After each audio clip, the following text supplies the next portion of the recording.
You're watching LMCC.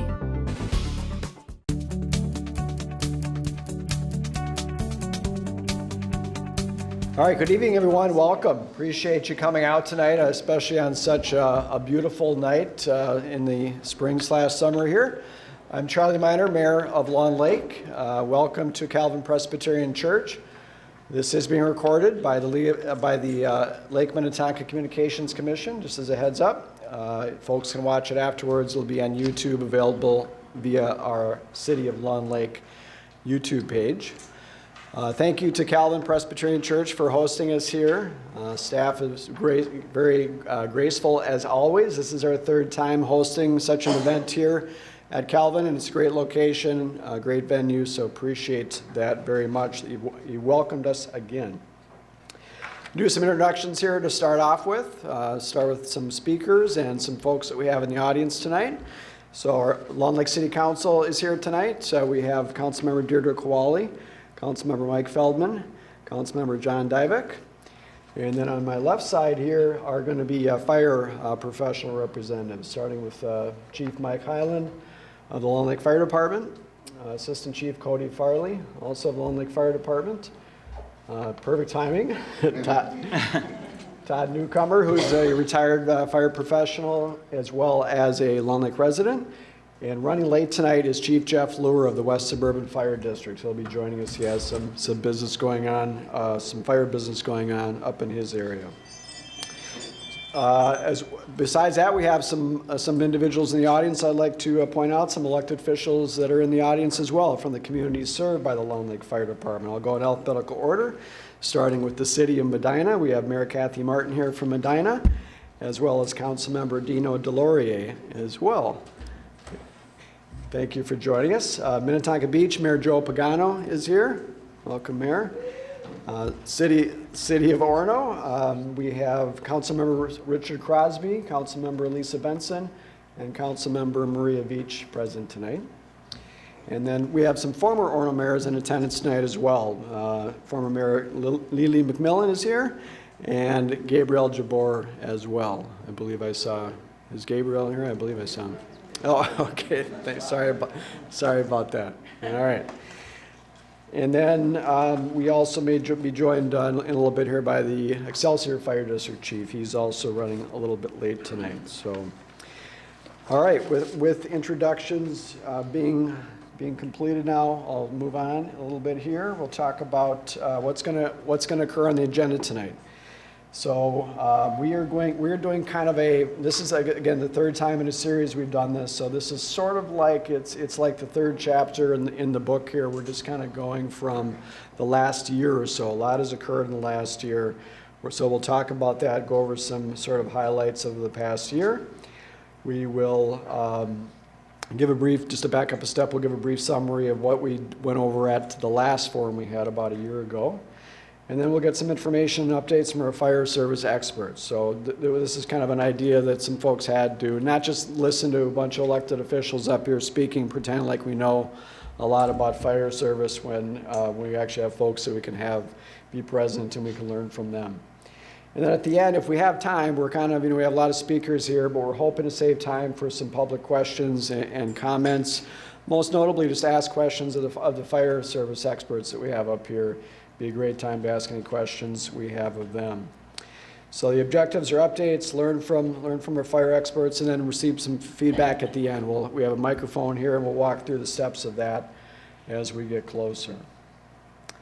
And then I should mention we also have a number of firefighters present tonight from Long Lake Fire Department and some spouses as well. So we appreciate great turnout from this group and the invaluable service you provide to our community here. That's a lot of what we spent a lot of time talking about last year when we had this open house. Firefighters are, you learn a little bit more about what they do this evening and a little bit about the kind of calls they go to and when they're called out and how they respond and how that's kind of works sort of behind the scenes. But they're dedicated individuals from our communities that all live in our community that they're not doing it for the money as we'll talk about a little bit. They're doing it to serve their community, and we appreciate that. Long Lake is to summarize what we went over last year, we've really been pushing as a city council, public safety. This is really about public safety, this fire topic, obviously. Really, the first form of government is, to keep its citizens safe. So that's kind of why we're here. It's more important than other things cities might do when it comes to, parks or roads or things like that. So we're going to focus on that a bit tonight, but just to recap what we talked about last year, again, about a year ago, was the importance of public safety, the importance of having resources for our first responders, whether it be fire or police. Talked about response times and keys with response times, how long it takes, fire personnel to respond to fire and other emergency scenes. Talked about locations of fire stations. There's two stations operated by the Lone Lake Fire Department currently. Talked about some stations that we'll go through some maps here tonight. You'll get a glimpse of some other geographical boundaries when it comes to other fire service areas. Talked about partnerships, the importance of partnerships. Our city's been very focused on trying to partner with other cities. You're going to hear a lot about tonight, about not only here locally, but also across the country in the western United States, how they worked with having partnerships for fire service and the importance of that, the efficiencies created by having partnerships. And then sort of related to that is costs. Getting very, very expensive to operate a fire department these days. Very, very expensive to buy fire trucks. Just the amount of time I've been mayor, as you know, everything has gone up in price, and that hasn't skipped fire vehicles, unfortunately. Well over $1 million to buy a new ladder truck. I think a new engine is over $1 million at this point. A rescue truck, it's like a Ford F650 that we ordered, is over to, I think, $225,000. Just crazy amounts of money that used to be a lot less expensive than that. So we'll talk about the incentives to sharing resources and assets and maintenance and things like that go along with upkeeping a fire station. We also talked about the national trend moving towards shared fire services or fire district models, occurring again nationally and locally as well. We'll touch on that tonight as well. We still would like to see a solution. Overall, we talked about some solutions last year. We'll talk about a couple of solutions this year. Overall, the goal of the City of Long Lake is to still find a solution that involves keeping the firefighters together. If you've been following the story, you know that the firefighters have been kind of placed in the middle of this sort of tug of war between Long Lake and Orono. And they didn't sign up for that. They signed up to be firefighters and to go out and wake up at 2 in the morning and go to medical calls and do all the great work that they do. They didn't sign up for this, the situation that they've been put in. So we appreciate their patience with this, and hopefully this will work itself out here in the not too distant future. And it's still our hope that there will be some solution to that.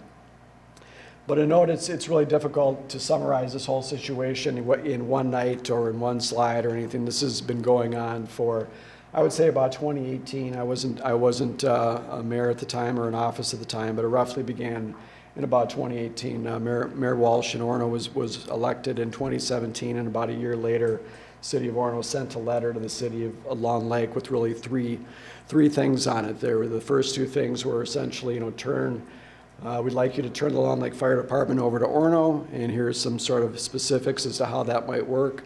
And then the third option was, if that doesn't happen, the Long Lake Fire Department will sort of cease to exist as we know it. So that's kind of what started the situation, and here we are 6 years later, and we're kind of fighting this ultimately in court, which we'll talk about shortly. So in the end, we support our firefighters and the sacrifices they make for the safety of our community and for the community served. So as a refresher, for those of you who don't know, Long Lake Fire Department currently serves cities of Long Lake, Orono, Medina, and Minnetonka Beach. And it depends on the city you've been served, but ultimately the Long Lake Fire Department has been in service since 1915 and has been serving this entire community for that amount of time. But recent expansions, Minnetonka Beach was a new customer as of 2017, for example. All right, so that's kind of a summary of sort of what, between, the beginning of time and a year ago. And now I'll just talk about sort of what's happened over the last year. And again, a lot has happened over the last year. This has taken up a significant amount of, our city council's time, of our fire department's time, of our staff's time. So I'll just give you kind of a snippet as to what's been occurring. So about a year ago, in June 12th, Orono City Council had a meeting in which it was sort of the resolution of a needs assessment that their fire chief had conducted. They spent some time going through the needs assessment. Just prior to that evening, the Lone Lake Fire Department Relief Association, which represents all of the Lone Lake firefighters except for the chief, presented a letter to the Orono City Council asking them to, quote, vote against any accelerated timelines that would in any way dismantle or separate the Lone Lake Fire Department prior to the end of the existing contract. So the contract expires at the end of 2026, or I'm sorry, the end of 2025. The contract's been in effect since 2002, for a little background information. So that request is made at the evening of this June 12th council meeting. Ultimately, the Orono City Council, the majority of which voted to proceed with a course of action that involved removing the Navarre from the Lone Lake Fire Department service area. And when we say Navarre, that's actually a bigger area than just Navarre. We'll talk about that a little bit later. Effective on July 1st of 2024, which is just, as we know, just about a month away now. That was the first thing, and then the second thing was to really take over control of Station 2, Fire Station 2, which is located down in the Navarre area. And that fire station is contractually, Lone Lake is contractually obligated to operate that fire station through the end of 2025. So their actions were essentially kind of notifying us that they would, I guess, kind of take over the station a year and a half prematurely. So ultimately, that was the vote they made, and it did go against what was being requested of them that evening by the Lone Lake Fire Department Relief Association as far as keeping the department intact until at least the end of the contract to the end of 2025. We had Lone Lake had sent prior to this meeting where they voted to take over control of our Station 2. We hired an outside legal counsel. That legal counsel sent 2 different letters to the city of Orono. So we sort of knew what Orono was considering or what some members of their council were considering.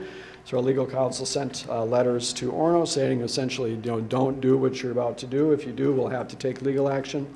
But unfortunately, those letters went unheeded, and the Orono council voted the way they did. So that kind of backed us into a corner. We didn't have much of a choice. We're contractually obligated to provide fire service to the communities I mentioned. We're very specific contracts been in place since 2002. So we felt we had no choice other than to ensure that our contract was being enforced, which allows us to really provide the public safety services that we are contracted to do.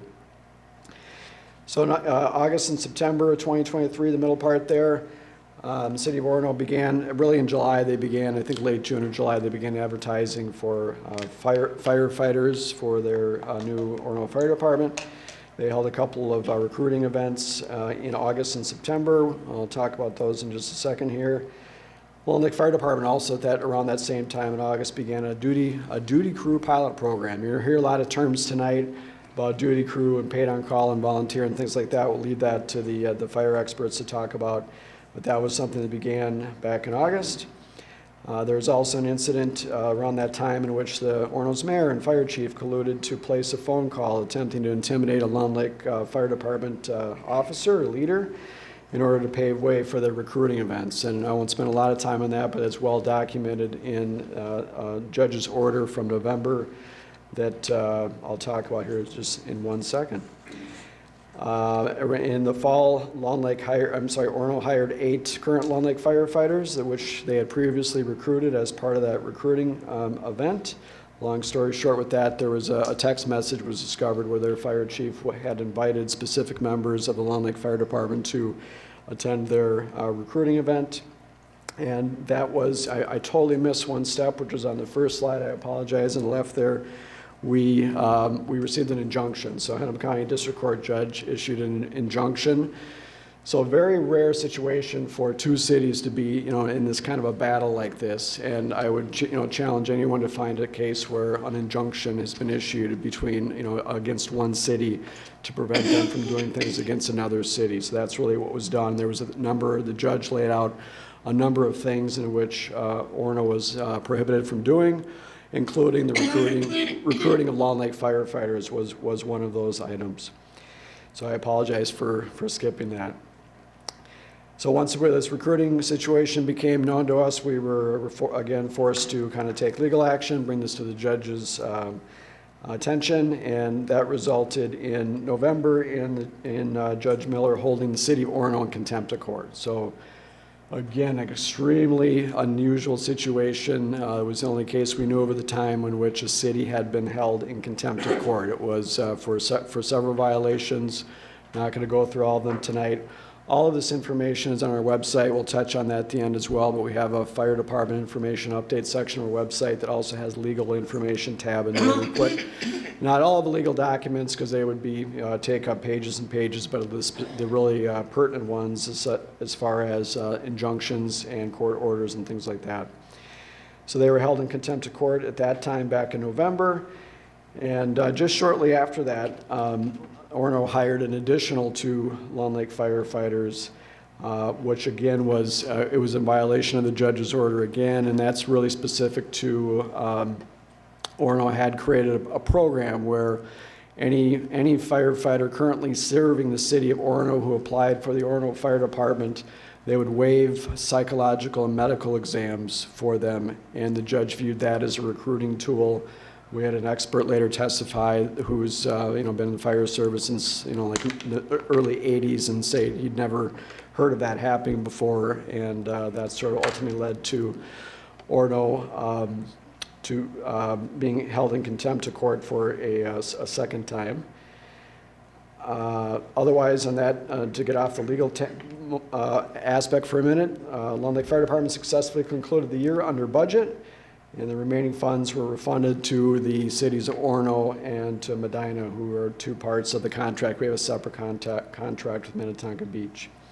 In February, there's a court hearing involving the court case. A number of us testified at that hearing, and that actually led to the judge finding Orono in contempt of court for a second time on a hindrance related to the hiring of Lone Lake firefighters and initial plans to build Station 2 property, or come in addition to Station 2 without the consent of Lone Lake. So again, it's been unusual for any city to be held in contempt of court. This actually occurred a second time, and the order came out in March. Let's fast forward to April here. Just a month or 2 ago, Orono did file an appeal with the Minnesota Court of Appeals, and they're appealing both all 3 of those actions, really the initial injunction as well as the order for contempt, the 2 orders for contempt. That appeal opened up the doors for something that 4 Orono mayors had been kind of waiting to do for a while, I believe, and that was to file what's called an amicus curiae, or a friend of the court brief, is essentially what that means.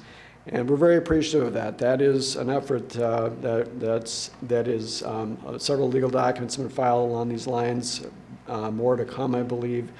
But they're really, they're standing behind the city of Long Lake in what is occurring, and they're putting their support behind Long Lake and behind the contract and behind the judge's orders, the judge's 3 orders.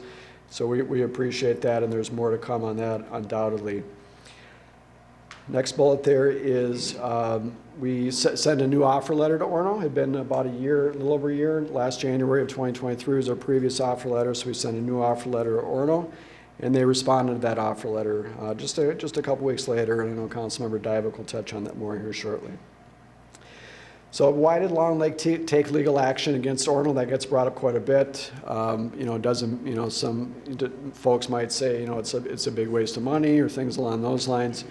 Well, there's a few reasons for that. So again, it's a legally binding contract that we feel strongly about, the law, contracts, that type of thing. We felt like we needed to ensure the contract was being enforced. Orono's actions directly violated the contract and the implied covenant of good faith and fair dealing, which is really a general assumption of law. So the concept is, if you're in a contract with somebody, whether it's a business partner or some type of other partner, the concept is that they're going to be a good partner with you. They're not going to be doing things that are actually going to be sort of working against what you're trying to do. And the judge found several cases in which that kind of legal concept was violated by Orono's actions. The hindering of our fire department's ability to protect public safety per the contract. There was a lot of testimony along those lines regarding our recruiting of our firefighters, other issues I'll touch on here in just a second.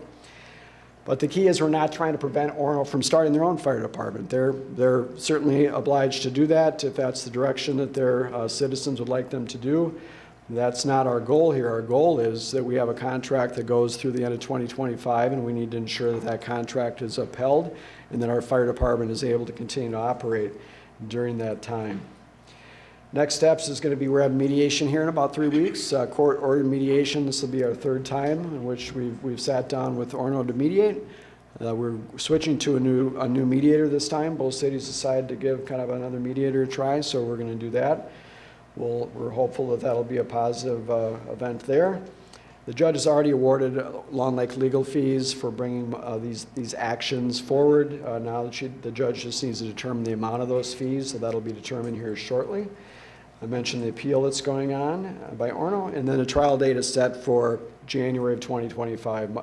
That's already been pushed back once, and I'm starting to hear that that might be pushed back a second time. If you've ever been to court lately, you'll know that there's really a backlog of court cases, and they take a while to get through.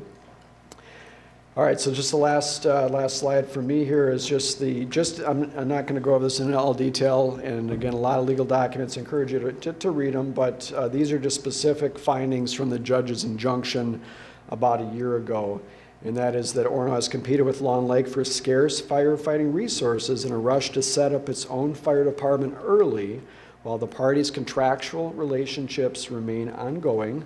And these are all direct quotes from her ruling, by the way. Those actions in some cases directly violated the contracts, such as Orono's announcement of its intent to take control of Fire Station 2, and in other ways violated the implied covenant of good faith and fair dealing I mentioned earlier. And then she broke it out into several specific things that Orono did as well, which was purchasing a ladder truck kind of out from underneath us. We mentioned that in previous sessions here, hiring our fire chief, at a time that we were contractually bound to provide fire services to Orono, lobbying the legislature to transfer funds from a relief association, and then refusing capital purchases for our fire equipment. You might hear that from time to time, that some of our trucks are getting outdated and things like that, and there's really been a long history of Orono either not approving increases to our capital budget, or the last 2 years just flat out not approving any capital budgets for our equipment at the same time when they're spending money to set up their own fire department. So again, we're not against Orono starting their own fire department. We just wish they would have waited until the contract was done instead of doing it in mid-contract like the way that they've been doing that. All right, so I'm going to pass it over now to Councilmember John Divek to take the next couple slides. Good evening, everyone.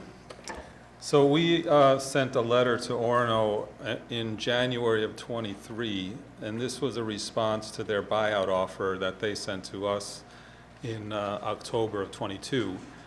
And in that letter that we sent in January, it was our desire to have a shared services or a joint powers agreement, or some call it a district, where you have the operation of the fire department and chief being under an independent fire board. And I'll show you a little bit more about that in a minute. But it's similar to what Excelsior Fire District has. There's 5 cities that share the services of Excelsior Fire District. That was really the path that the negotiators between Long Lake and Orono were taking in summer of 22. Charlie and I were negotiating with, at that time, Victoria Seals and Matt Johnson.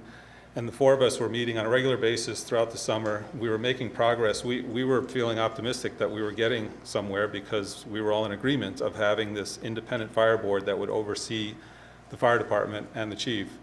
However, that process was shut down in September by Mayor Walsh, and he wanted then to there just be a buyout offer, and so that ended. We then, as I said, responded in January 23 with that same model that we had been talking about that whole summer of 22. That letter was that we submitted in January 23 was not ever formally responded to, so we sent an updated letter to them in May on May 8th of this year. And again, option A was our preferred option, that the fire department be under an independent fire board that the chief reports to, and so forth, similar to Excelsior. There was an option B, and that would be to extend the current contract, but with more favorable terms to both Orono and to Long Lake and all cities involved, perhaps, but in particular Orono and Long Lake. And that was the less preferred option, but that we wanted to put that option on the table as well. And one of the examples of what could be an improvement for Orono is that, and we talked about this with the two negotiators back in summer of '22, is that we changed the formula to one that the League of Minnesota Cities uses as an example, and I'll show you that on an upcoming slide here. But so we sent that May 8th, and then the response from Orono on May 13th was, it didn't really answer or really a response to our letter, but they made it clear that they wanted to provide services to Long Lake. They used a number of terms like partnership and shared services, but the two lines I'm just going to read here that stand out to me is we remain open to a long-term partnership with Long Lake in many different forms. And then the immediately following sentence reads, we remain open to negotiating a long-term partnership allowing Orono Fire Department to provide service to Long Lake. So to us, that's not meeting what the intended definition, I guess, of partnership or shared services or district. And then as Charlie mentioned, just as a reference, in May of 2018, we received a letter from Orono saying that at that time they wanted to dissolve Long Lake Fire as it is known today, and each city seeks alternative fire protection options. So this just illustrates what we're talking about when we're talking about a joint powers agreement or a district. But if you look on the left side of this is how Long Lake Fire currently operates today. It's fully operational or being operated under Long Lake's oversight. However, that doesn't mean that Orono has no say, as you might have heard or has been suggested, that Orono has no say or no control. In fact, as Charlie alluded to, they have full veto power over capital equipment budgets, and they have equal say in operational budgets in the form of the Fire Advisory Board that comes together to review the budgets before it goes then to the three councils of Medina, Orono, and Long Lake to be approved. But operationally, it's on the Long Lake side. Orono's desire is to have full operational control as well as budgetary control on the right side. And we're proposing the middle ground, and that is to have a jointly operated fire department with the current four cities. We'd hope Minnetonka Beach would join that, so that we'd have Medina, Orono, Long Lake, and Minnetonka Beach. And that would then be similar, as I said, to the Excelsior Fire District. And the benefit of this is to the firefighters, first of all. It keeps all the firefighters together, which we would all like to see. The benefit to Orono is that they have more oversight than they have now in the representation that they would have on this independent fire board. This independent fire board would be made up of representatives from each city in some form or another. The current Excelsior Fire District model has 5 cities. 5 cities, Mike? Yep.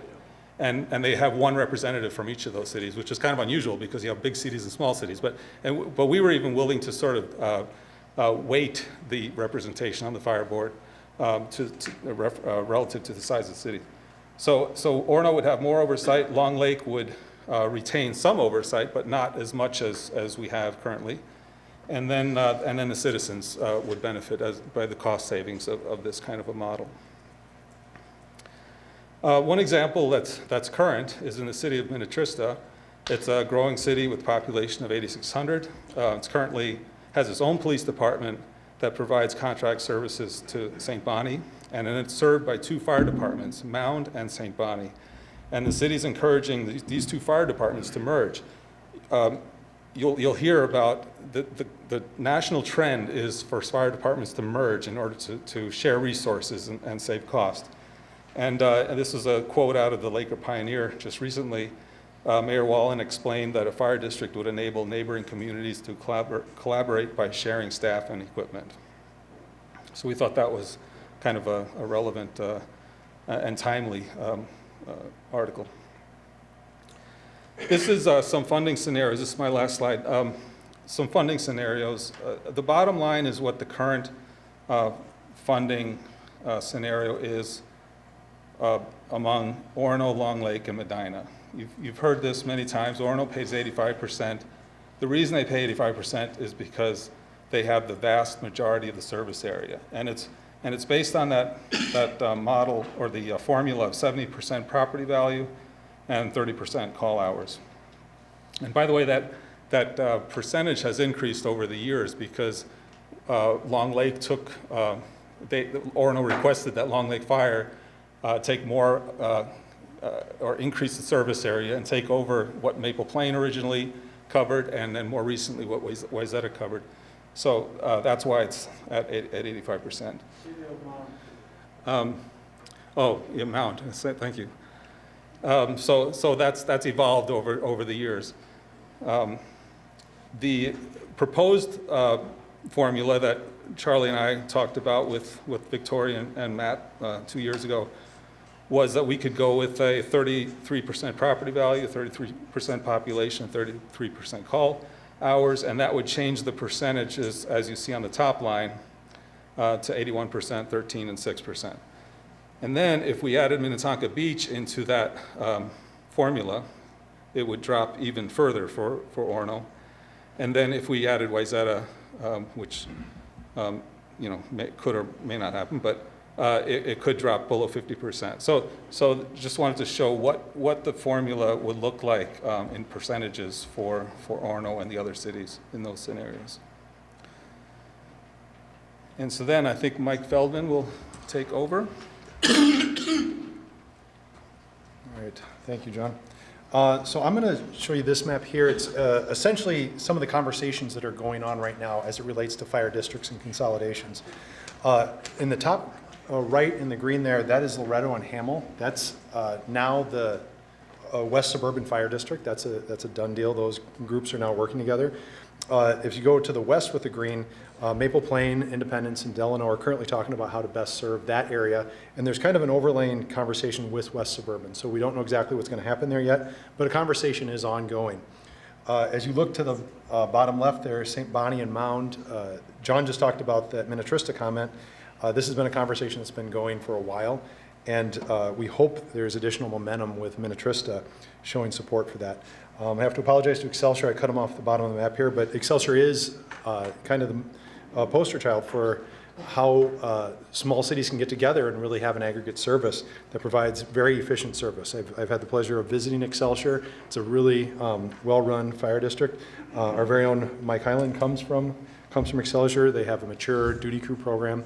So they do a lot of really neat things down there. And then on the east side, you have Wayzata. And I don't want to steal Chief Highland's thunder on this, but there are some discussions on potential partnerships that might exist in that direction. As an overlay, I'm putting this kind of gray peanut shape on there. That is the two CAD zones that we're talking about that will be serviced by Orono Fire Department as of July 1. And I wanted to put that up here. They'll show up on the following maps just so we have context on locations here. This map was delivered to us last June, and it outlines in the orange kind of squiggly line there the request for the CAD zone service area withdrawal. To be clear, Orono can pull these CAD zones from their service. That's part of the contract, and that's totally allowed. I'm going to overlay that kind of gray section there. This is, I believe, a more accurate representation of those two CAD zones. When you hear somebody say CAD zone, I know that can be confusing if you're not in the industry. I had to learn this. It's essentially just a region on a map. So it's the computer-aided dispatch zone, and it helps dispatch allocate the proper resources. So Orono requested these two CAD zones to be removed last June. They gave proper notice, and they will be removed as of July 1 of this year. And as Charlie mentioned, it's not just Navarre. It's Navarre and kind of an extended area there. And a couple questions that have been asked of me are, does Orono Fire Department have a boat? And I have to say, I just don't know. So you can ask Orono. Our fire department has the boats, and they'll be allocated as our fire leadership deems appropriate. And then there was a question that at one point somebody had mentioned that there were 200 or 200 plus calls in these 2 CAD zones on an annual basis, that's just, that's fiction. That's just not true. It is actually roughly 130 calls in that area. I believe sometimes people get confused on Station 2 response versus Station 2 response area. Those are dramatically different things. They can be correlated, but please don't get confused. The 200 calls in that area is just fiction. So now this map on the right is the 2002 coverage area and how Orono was covered by different departments. As you look on the far right, Wayzata is in that purple slice over there. Maple Plain is up in the top left, and you have Mound down in the southwest. And then Long Lake had this kind of orange color in the middle. What we did is we said, okay, well, let's find a relevant address that's going to be affected by this service change, and let's look at how their experience has improved or gotten worse over the last 25 years. So if you take this address, and this is the 4500 block of Bayside Road in County Ward 84, and you look at how close it was to its primary responding fire station, it was 3.3 miles prior to 2002. And through current, the closest primary fire station is Willow Station 1, which is 3.7 miles. And we don't know exactly how Orono is going to respond to this address. I've heard they're going to go out of, and I don't know the name of it, I'm calling it the Orono Fire Garage, or they could be going out of Old Public Works. We just don't know what's going to happen there. We put this data point in there just so people know. If they go out of this Orono Fire Garage, it's actually further away than Station 1, and it's about 4.7 miles. On the right, you see the Google non-emergency drive times. Those are just kind of relative drive times because we're Midwesterners and we think about time instead of miles. And clearly, if it's an emergency, lights and sirens, you could go much faster than that. But it shows you that monotonically, the distance from the primary station for this address is actually getting worse over time. This slide's a bit complex, so I need to set this up a bit. As we think about fire service, there's generally 2 major components of that budget. The one is the operational budget, the other is the capital budget. Think of capital budget as I need to buy a fire engine or something large. Operational budgets are day-to-day. One of the big expenses in there is labor and training. So when you look at those 2 components and you think about the capital, you can look at 2 extremes. For example, Long Lake Fire, the Long Lake Fire Department, its capital budget has been very constrained. We're in a contract with a city that has the right, and they've exercised this right, to not allow capital purchases. And they have veto power over that, that's already been mentioned. And with that, the Long Lake Fire Department appears on paper as if we're running very, very capital efficient. That's not true. We're running capital starved is the right word. And when you're constrained like that, it's not, I don't think it's fair to say that that's a capital efficient budget. So it's a very hard thing to compare that to other cities. In addition, we're in a situation like Orono, they're trying to, it's a startup business essentially. There's a huge barrier to entry to fire, and they're having to experience that right now. So as they go through that process, their capital outlays are going to be huge. And so it's not necessarily fair to compare Long Lake to Orono capital budgets. So as we're thinking about this, when you look at this operational budget, the operational budget assumes that you have the capital in place to actually operate your business, if you want to refer to it as that. So looking at the operational efficiency is a number I think that's fair to compare between departments. So we're going to take a look at that. The first department we're going to look at is Minnetonka. And you'd say, first, why are we comparing to Minnetonka? Minnetonka is huge. Well, the reason we're looking at it is, well, in fact, it's about an order of magnitude larger in call volume than Long Lake Fire Department. However, as you get to be a bigger department, there's certain efficiencies that you can experience as you go to scale. Smaller departments struggle to get those. And this is part of the argument and some of the motivation that makes us think about, hey, let's get along with our neighbors and see if we potentially can start partnering with people. And this is why districts are somewhat motivated. And the cost per call here is about $1,100 per call. And again, the cost per call here, I'm just taking the 24 operating budget, and then I'm dividing by the 2023 calls, just as an estimate. We know these numbers fluctuate year to year. And again, I'm not trying to dial us into the 5th significant digit. We're just getting basic numbers here. As we think about cost per call, also recognize that a lift assist has a very different cost than an apartment structure fire. So looking at individual events and the actual cost, that's a tough thing to do. So what we do is we say, hey, as a department, that operational budget needs to cover all possible events that you're going to hit this year. And now let's look at the number of calls you're going to have. So looking at cost per call as budget divided by number of calls is a totally reasonable summary statistic in my opinion. So now let's look at some of the neighboring departments that have that we were able to get operating budgets and calls for 2023. We have West Suburban, Wayzata, Excelsior, Mound, Long Lake, and Maple Plain. Just as a note, underneath Long Lake, we did remove the Minnetonka Beach part of that contract. We just thought that was a better apples-to-apples comparison with the neighboring cities. And as you look at this, it's kind of interesting that all of these departments have very different aspects to them. Some of them have more hydrogen areas, some are more country, some have more square miles. We have Excelsior, which has a mature duty crew program. We have West Suburban and Long Lakes that have the new duty crew program. So there's a huge variety of paid on call versus duty crew, covering water, covering large swaths of country, rural areas, urban, covering Big Island. So there's a lot of variety in this. What's kind of fascinating to me is that all of these numbers are kind of coming in at that $1,500 to $1,550 dollar mark, plus or minus a couple $100. So the cost per call as a metric for these departments is actually fairly similar. Now, what is it going to cost for Orono to run their fire department? And I honestly need to say, I have no idea. And there is some data, and I'm going to do the best I can, but just know I'm trying to estimate with the data that's out there. The last council-approved numbers that I've seen are actually from the needs assessment in June 2023, and they approved the course of action 4, which is a hybrid duty crew program with a paid-on-call model. The cost for that was $918,805. Orono has 365 calls per year, and that comes out to just over $2,500 per call. So that operational expense is significantly higher as a projection of how they're projecting their dollars are going to come in compared to the neighboring departments. Now, I put that plus there because the reality is that program, as I understand it, is 5 days a week, 4 people for 8 hours. The program, as I understand it now, is 2 people for 16 hours, so that's a scratch, but then it's 7 days a week. And it's evolving, so I don't really know where it is or where it's going to land, but we know that that dollar amount, just by going to 7 days versus 5, is going to be a bigger number. We also know that their duty crew employees, I believe just over a third of them are probationary hires, and something was said in one of their meetings about potentially running 3-person crews to get some plane time for the probationary hires. So that would also increase the cost of that. So this $918,000, I believe, is a very conservative estimate, and even with that conservative estimate, running an Orono is still significantly more expensive than the neighboring communities. Now, if we look at the 2024 budget that was actually approved last year, it's a kind of a goofy number, so please take this with just understanding where this number is coming from. But the budget for Orono's total operational part, and again, be mindful that capital is out of this. So we're not talking about that. This is just how well are we running our business day to day.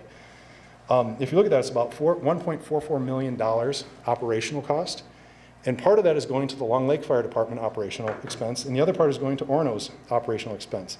$665,000 are going to the Long Lake Fire Department operational expense. The remaining $772,000, as far as I can tell, is landing on the Orono Fire Department operational expense. Now the question is what is that providing for fire service in an operational sense? It's providing fire service for 1/3 of the city for half the year. That's 1 out of 6 calls that Orono should expect to receive next year will be served by the $772,000. If you do the math on that, we figure that's about 65 calls in those 2 CAD zones. That comes out to $11,885, which is a pretty fantastic number. The thing that that's a big number compared to the neighboring departments. The thing that I'm really trying to chew on is that $772,000 to provide for 65 calls. The other 5/6 of the other 5 out of 6, the other 300 calls in Orono, actually cost $100,000 less via the Long Lake Fire Department. So it's a pretty profound set of numbers when you really think about that. So at this point, you guys don't have to listen to boring council members anymore. And I would like to introduce Todd Newcomer. He is a 30-year veteran of the TV F&R Fire Department. And he can come on up, Todd. Thank you much. Do I have to come up there or can I? You can walk with this, I think, if you want to. Can you hear me? Oh, yes, you have a mic. All right, I'll just do it, whatever.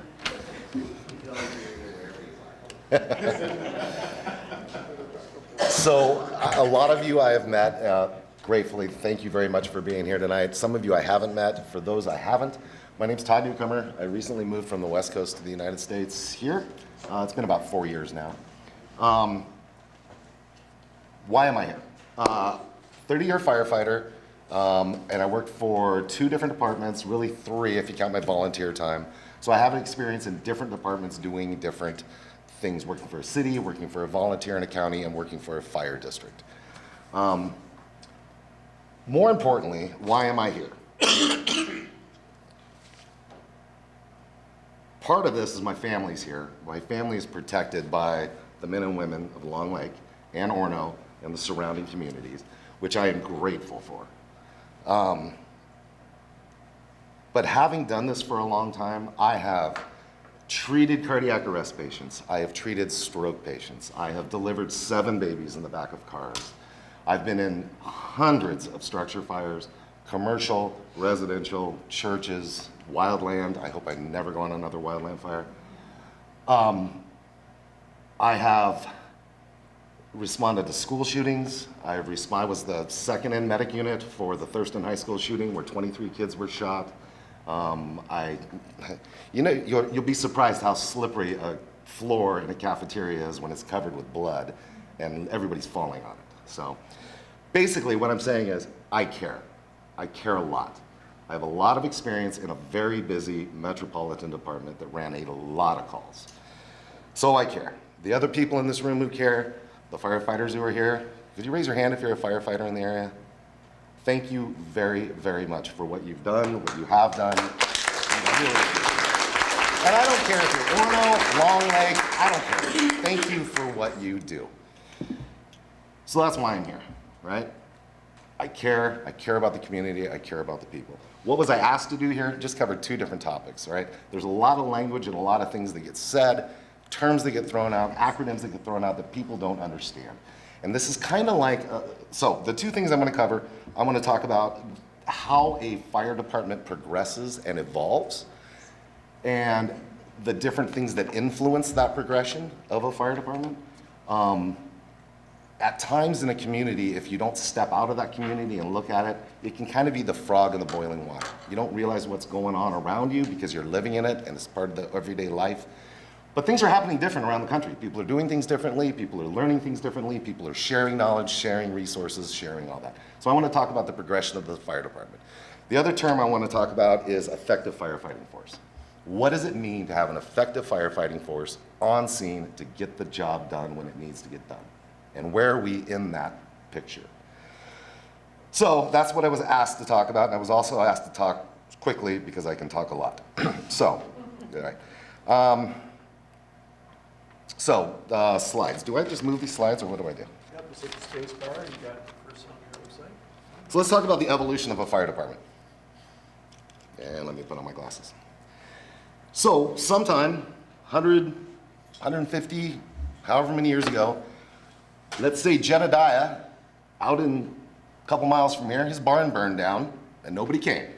And he looked at his neighbor and said, hey, we need to think about this, all right? Ball started rolling, people started volunteering, buildings got allocated, equipment got allocated, horses got allocated, trailers got allocated, Dalmatians, dogs, fire engines. It was a volunteer to fire department.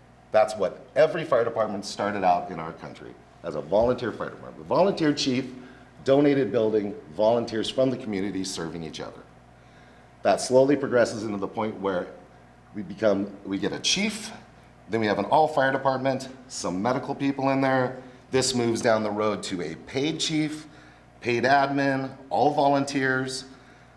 Then you're gonna move into a paid admin, paid chief, training chief, and then paid on call, which means you're not gonna be paid all the time as a salary. You will be paid based on the calls and the hours that you spent going on that call, and your training time and meetings, okay?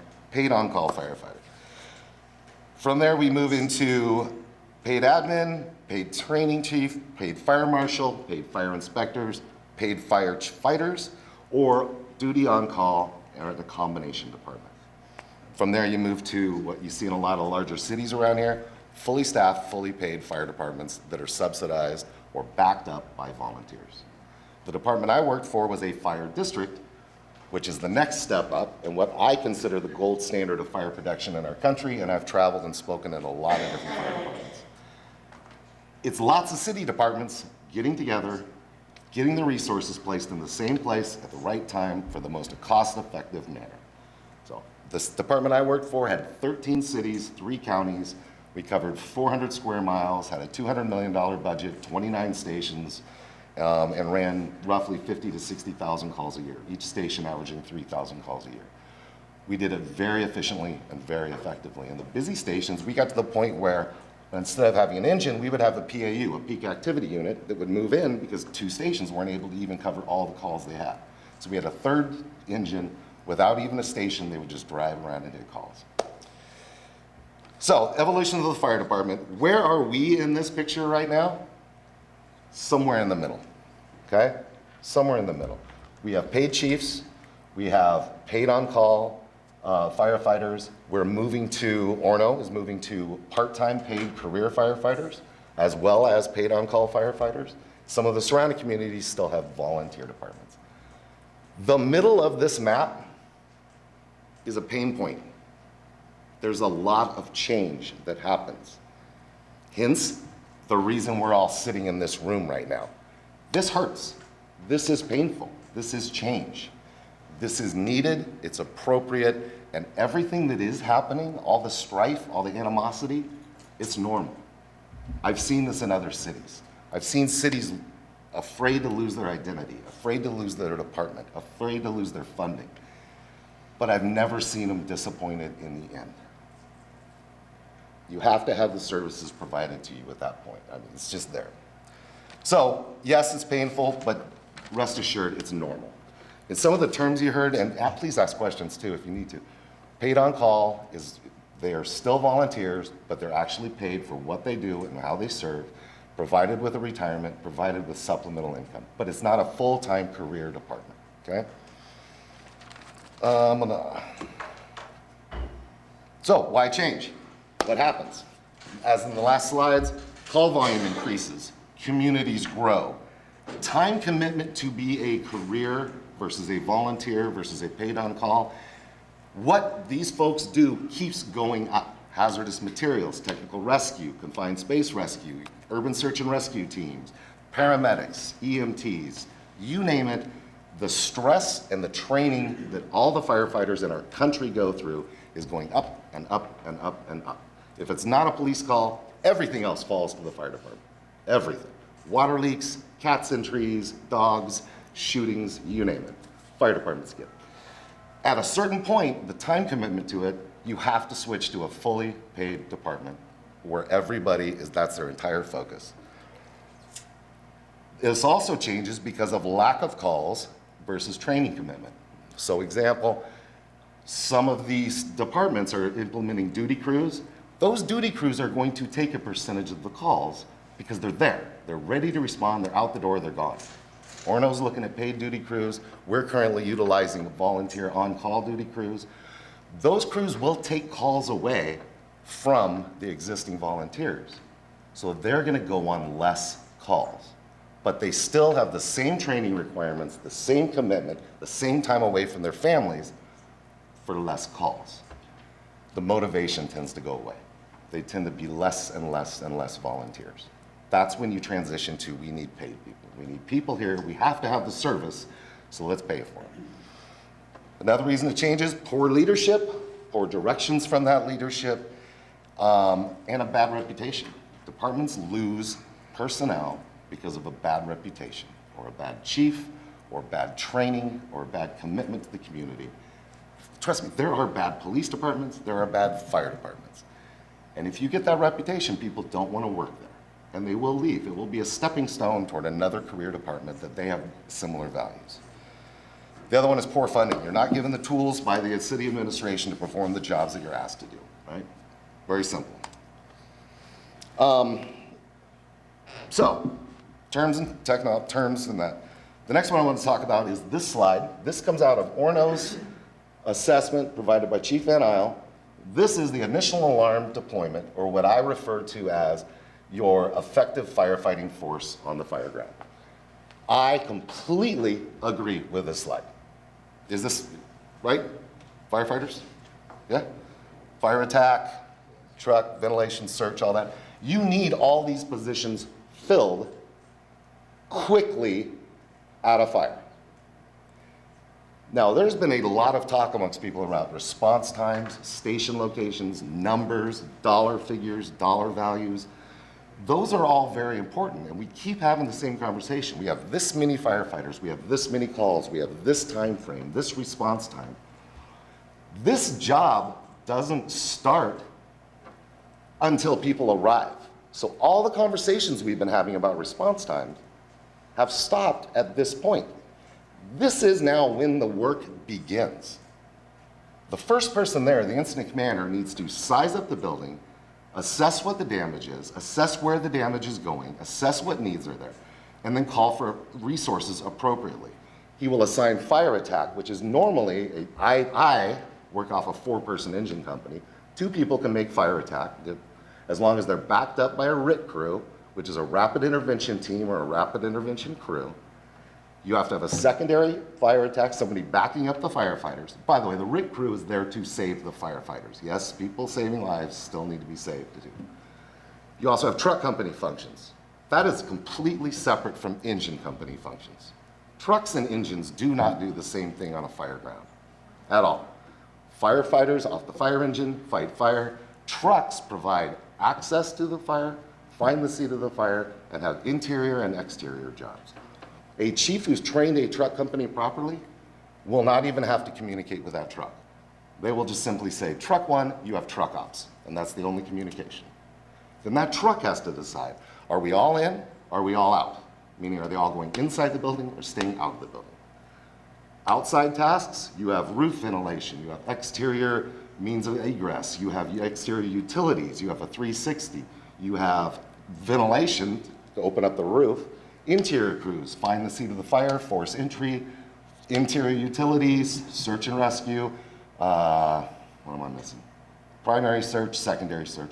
They are completely a separate entity. But all these things have to happen within the first 10 to 15 minutes of a fire. Fires double in size every 5 minutes. So when we're talking about, yes, we can staff 5 or 6 people at a station, that isn't enough to do the job. That isn't enough to achieve it. We need more. And now, how do we get that? That is up to city councilors, that is up to mayors, that is up to fire chiefs. And that's where we're at right now. This area can only support a certain number of paid on-call firefighters. Everybody's struggling, right? Struggling to get firefighters. Orono's struggling to get firefighters. Excelsior's struggling. Mound. There's a time commitment that people just can't meet. So everybody's struggling. There's a finite number of resources.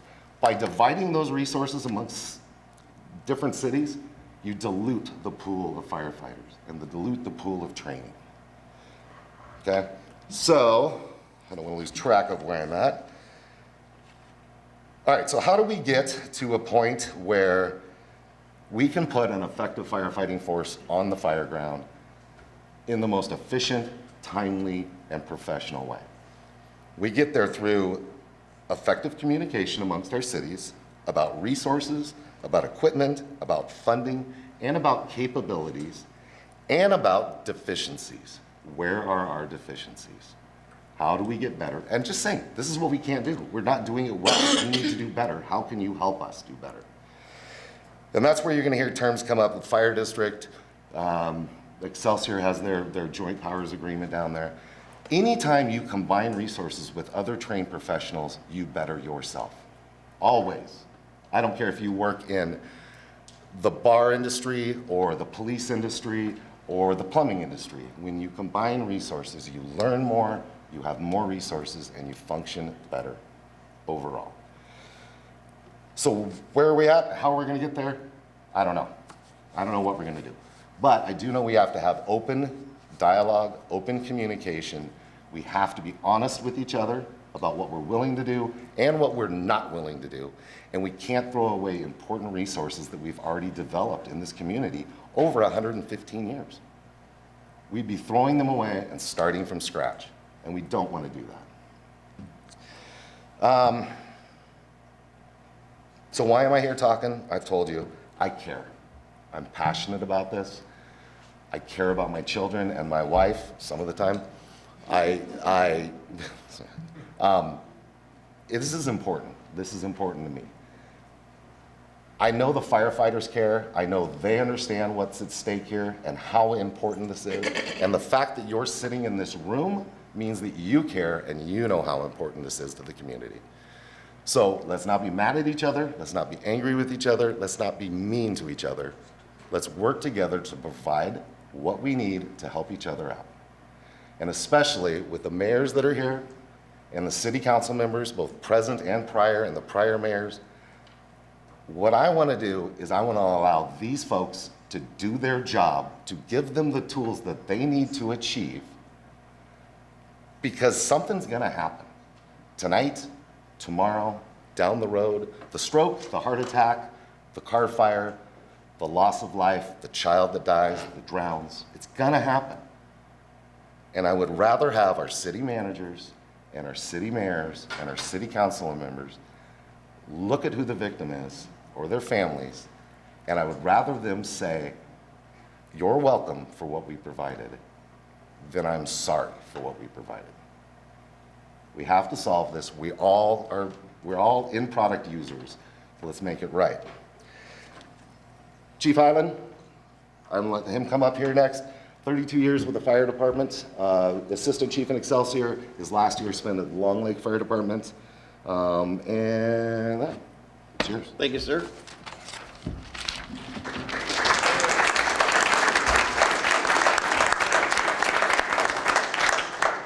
Thank you all for coming.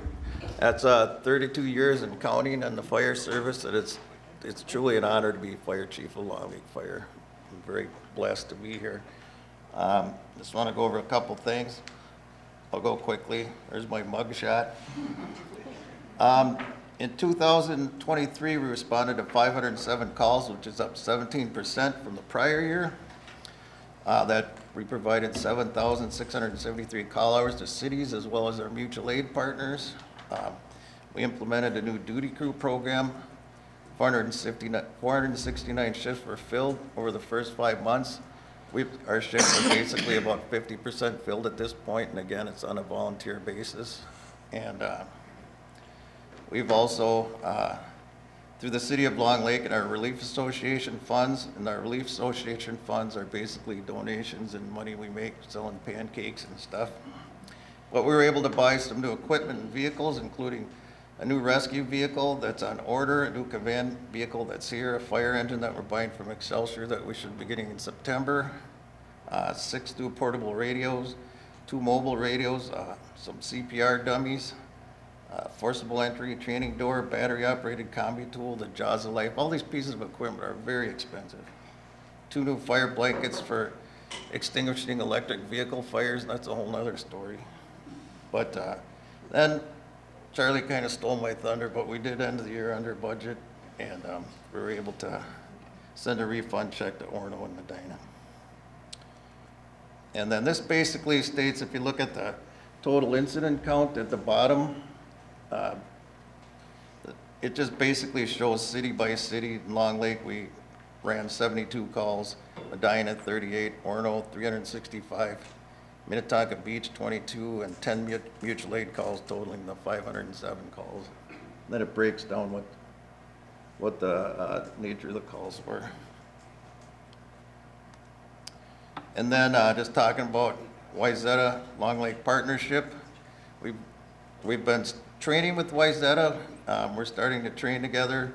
We hold regular meetings between the leadership of both departments.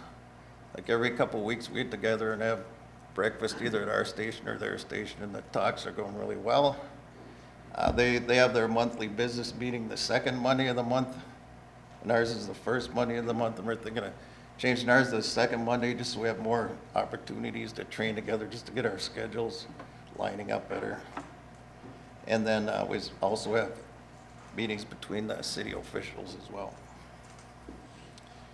And lastly, the city of Wayzata and the city of Long Lake applied together for a grant for $170,000.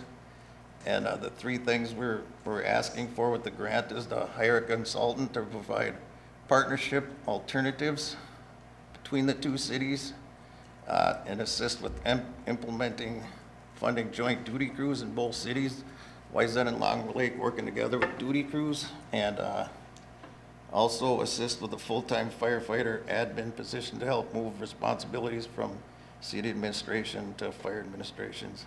And it's kind of, there's about 3 or 4 hurdles you have to go through to get this grant, and Wayzata and Long Lake, we went together and spoke to a panel, and we had 15 minutes to plead our case, and they approved it. We've cleared 1 hurdle, and so hopefully we'll know more. That, like it says, the awards will be announced in August. So again, thank you all for coming. I appreciate it. Means a lot. And I'd like to introduce my sidekick, Cody Farley, Assistant Chief, Long Lake Fire.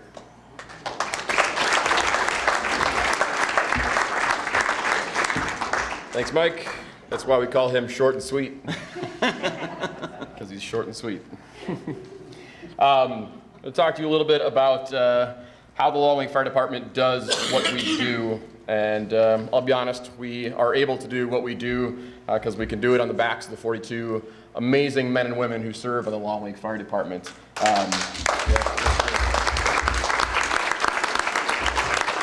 Who day in and day out, night in and night out, donate the time that they don't have to serve their communities in this extremely professional and sometimes dangerous manner. So an awesome job that they all do supporting this amazing fire department. So there's 42 members. We do have 3 new probationary firefighters who are going through classes. We have 2 probationary firefighters who will be soon coming off probation and be joining the regular membership. We also have 5 current open applications for new firefighters. Those 42 folks are split between 2 fire stations. Our station number 1 next door here on Willow Drive, and station 2 down in the Navarre area. Up here we've got 30 members at station 1, and down at station 2 currently have 12 members serving down there. The idea of the paid on-call fire service, 42 for us may seem like a lot of firefighters for just 507 calls a year, but that's how the paid on-call fire service works. We all have other lives, we have jobs, families, we're coaches, we're spouses, we're all of these things. So we can't all respond every time our pagers go off, but enough of us can, given that there are 42 of us, to mitigate the problem that has been presented to us. So kind of across the paid on-call industry, the accepted average is that of your total membership, you can expect about 1/3 of them to be able to respond to any given call, and the Long Lake Fire Department has held true to that kind of year over year, averaging 13 to 14 responders per call. And that's all your various calls, your middle of the night CO call, your house fire, your car accident, your lift assist. So from one end of the spectrum to the other, we average about that 1/3 per response. Of course, anytime there's an event of significance, we're willing to sacrifice a little more of our personal lives to make sure that we can go and help. And so we tend to always beat that average at things like heart attack calls and structure fires and car accidents.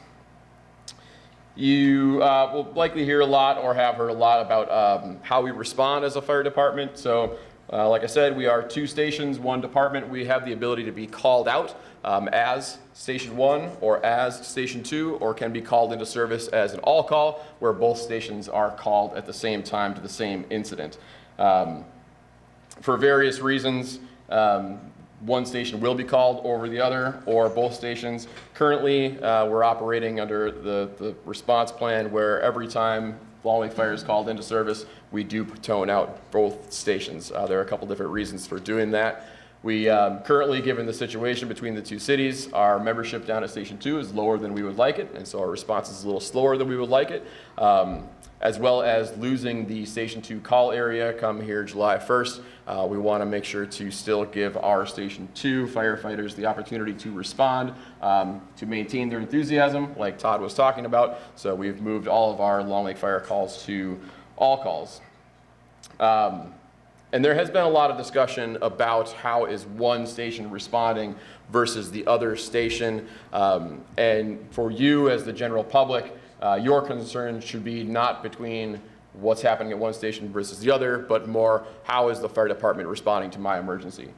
If we get called to your home for an emergency, you don't care where those firefighters came from, where that fire truck came from, whether it was here in Long Lake or down there in Navarre. You just want a fire truck with firefighters to get to your house, right? That's where your perspective should be, and that's where we hope it is. Internally, we do care about the individual responses from our Station 1 and our Station 2, so we do pay attention to that, and when situations arise, we do mitigate them. We set benchmarks for ourselves. We motivate our members to achieve those benchmarks. We move things from station calls to all calls, like I mentioned, and we enact things like duty crews. So we have ways of trying to constantly improve the service that we are providing to you guys, regardless of where it's coming from.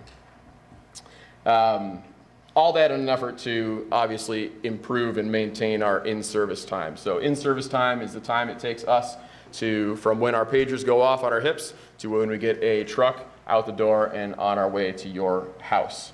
And so we're always striving to achieve the best that we can in that regard.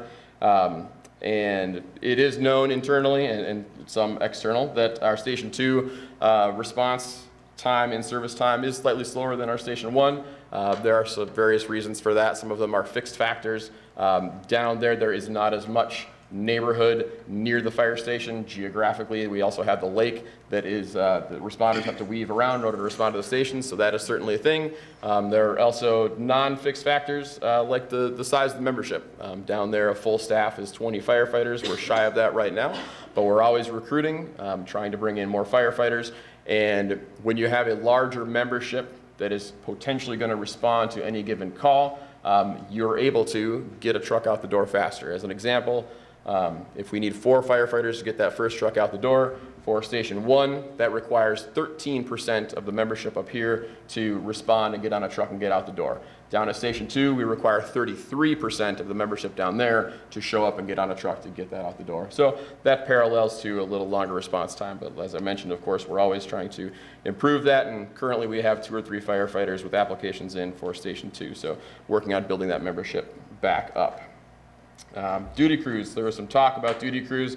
Like Mike said, it's currently a pilot program on a voluntary basis, so those crews are filled by our current active members, and we have up to 4 members on a duty crew at any given time, and we run Monday through Friday, 2 shifts, 8 a.m. to noon shift and a noon to 4 shift, and then on Saturdays, 8 a.m. to noon. And all that, again, in an effort to improve our response time to make sure we have an efficient and fast mitigation of the problem that we are called to. So that's how Long Lake is operating. Orono, just briefly what we know about how they're planning to operate. They are also doing duty crews. They're their duty crews are scheduled, so they will be staffed. It's not voluntary. There will be 6 a.m. to 10 p.m., and those crews will be 2 or 3 personnel, mainly staffed by their 10 part-time employees, as opposed to the paid on-call duty crews. So I should mention that when Long Lake has duty crews that are at the station responding, when they are called into service, the entire membership of the Long Lake Fire Department is also called into service. So our pagers go off whether we have a duty crew responding or not. Orono will be slightly different. They will have, during their times where their duty crews are staffing the stations, only the duty crew will be called out to certain calls, but they will have the ability to call in their entire paid on-call membership should they choose to. Those 10 firefighters will have, like was mentioned, a range of experience levels right now. The residency requirement, I believe, is to be within 30 minutes of the station, so a little different than the way paid on calls firefighters are required for Long Lake as well as Orono, which is 15-minute response time to the station for a paid on call firefighter, and again 30 minutes for a part-time duty crew member for Orono. It's common for those part-time firefighters to serve on multiple fire departments, serve duty crews at different departments, and of course they're always backed up by the paid on call, regular paid on call membership. And for Orono, currently their paid on call membership is 11 members, and 8 of them are also serving on the Long Lake Fire Department. So serving dual departments at the same time. All right, so here we have a little bit of a barometer of how our membership stacks up against our neighbors. And so we've got neighbors on there to our north, south, east, and west. Several of these departments are utilizing duty crews to enhance their response times, but not all of them. You can see the membership for the given departments there on the left column, and the duty crews in the column next door. So not every department, again, serves the same number of duty firefighters on a duty crew. We max out at 4. Like I said, Orono will have 2 or 3, and it's just that's a department decision that's made. The middle column, the green, yellow, and red, that is a reflection of, like I said, the industry norm of the expectation of 1/3 of your paid on-call membership responding to any given call, and how that would layer over our department and our neighboring departments. So that just reflects 1/3 of our paid on-call membership that would respond, again, to any given call. Orono's is slightly different because they're utilizing part-time duty crews. They could expect for any given call 1/3 of their paid on-call membership plus their 2 duty crew members. So a couple additional there. And then, as Todd mentioned, the expected requirement for the number of firefighters needed to mitigate a situation such as a house fire or a car accident. And these are kind of industry accepted numbers, and some departments exceed these numbers and some fall short. We have agreements, all of these departments have agreements with their neighbors to fill that gap and go above and beyond, because yes, your initial attack, you're gonna need 15 firefighters on a house fire, but ultimately throughout the course of that event, you're gonna need a lot more than that. So we have standing agreements with our neighbors for mutual aid and automatic aid, where when we have events of significance, they are prepared to respond and help us, and likewise, when they have events of significance, we are prepared to respond and help them.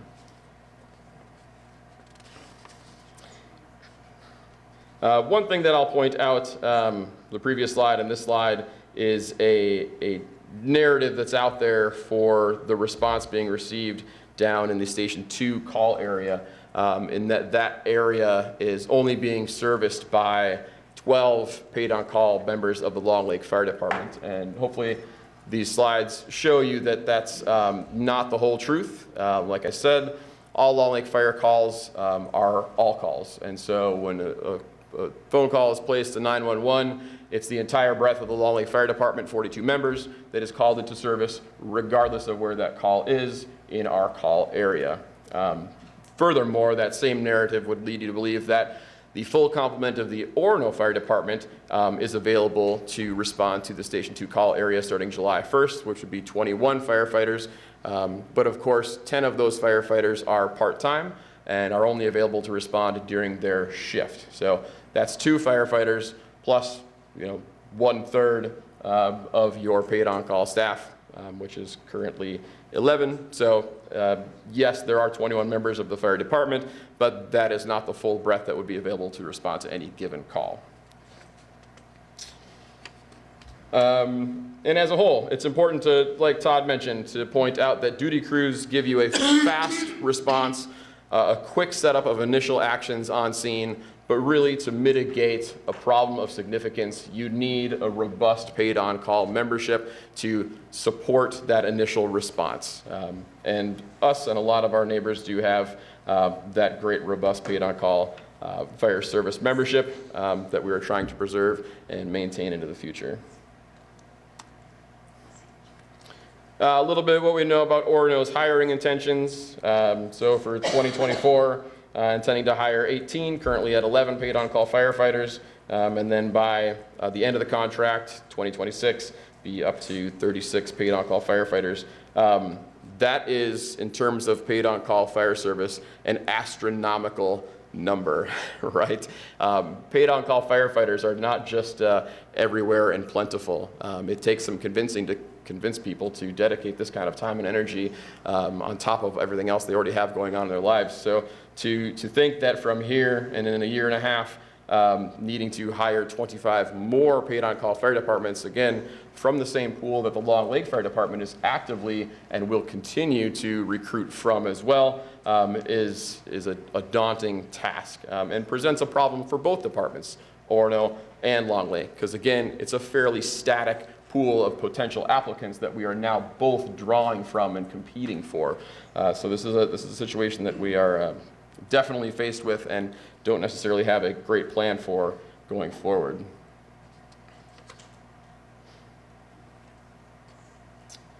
Lastly, one of the main reasons for Orono, as stated, for starting their own fire department is that they wanted to have a faster response that could be achieved via duty crews. And actually, it's important here to point out that the Long Lake Fire Department has been prepared and has been encouraging these cities to consider using the duty crew model to respond to calls for a few years now. Former chief of the Long Lake Fire Department, James Van Isle, did suggest to the two cities in 2019 that we need to be considering this duty crew model, and that the Long Lake Fire Department is prepared to move in that direction. And so the idea that a separate entity needed to be created in order to achieve that same goal is simply not the case. We are currently responding with duty crews, and so we can continue to enhance that response model now under the current department that exists. And I should also mention that, so there isn't some unknown pool of potential firefighters out there that's prepared to fill out applications to either of these fire departments. However, should there become a mutually beneficial agreement between the two cities, a large group, more than 25, of currently experienced and well-trained firefighters could become available to the Orono Fire Department or the Long Lake Fire Department. Again, should the cities be able to work out a mutually beneficial agreement, because here we are. All the volunteer firefighters are already here, are already responding, and want to continue to respond given the opportunity to do so. Thank you.